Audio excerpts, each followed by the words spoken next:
കീറിയ തുണി തുന്നിയതിന് ശേഷവും ഉപയോഗിക്കാം.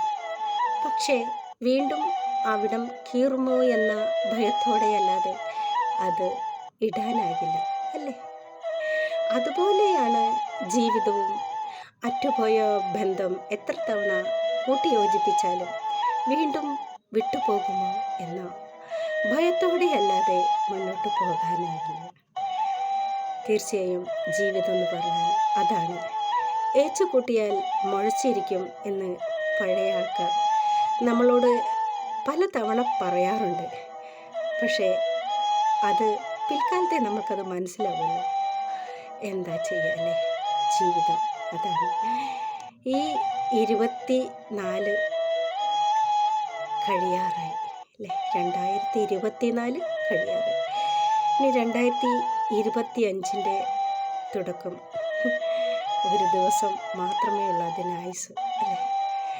എന്താ ചെയ്യാം? കഴിഞ്ഞ 24 കരഞ്ഞവരുണ്ട്, നെഞ്ഞു പൊട്ടി കരഞ്ഞ് ജീവിതം തന്നെ വേണ്ട എന്ന് ചിന്തിച്ചവരുണ്ട്, തെറ്റ് ചെയ്തവരുണ്ട്,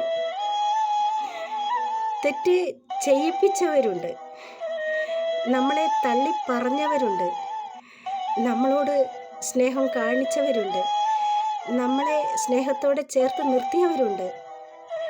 എന്തായാലും ജീവിതം.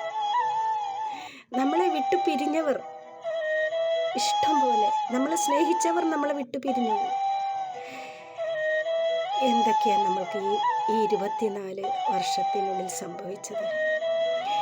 ഇനി 2025 വരണം. എല്ലാ വർഷവും നമ്മൾക്ക് ഒരുപോലെ തന്നെയാണ്. 24 25 26 വർഷങ്ങൾ അങ്ങനെ പോകും. പക്ഷേ നമ്മുടെ ജീവിതം എന്നും ഇങ്ങനെ തന്നെയായിരിക്കും, അല്ലേ? നമ്മൾ വിചാരിക്കും പുതുവർഷത്തിൽ നമ്മൾക്ക് നല്ലത് മാത്രം ചെയ്യണമെന്ന്, നല്ല ചിന്തയുമായി നടക്കണമെന്ന്. പക്ഷേ പറച്ചിൽ മാത്രമേ ഉള്ളൂ. എല്ലാം പഴയ പോലെ തന്നെയായിരിക്കും. നമ്മളൊരു തീരുമാനം എടുക്കണമെന്ന് വിചാരിക്കും, എടുത്താലും നമ്മൾ പഴയതുപോലെ തന്നെ, നമ്മുടെ ജീവിതവും അതേപോലെ തന്നെ. നന്ദി, നമസ്കാരം.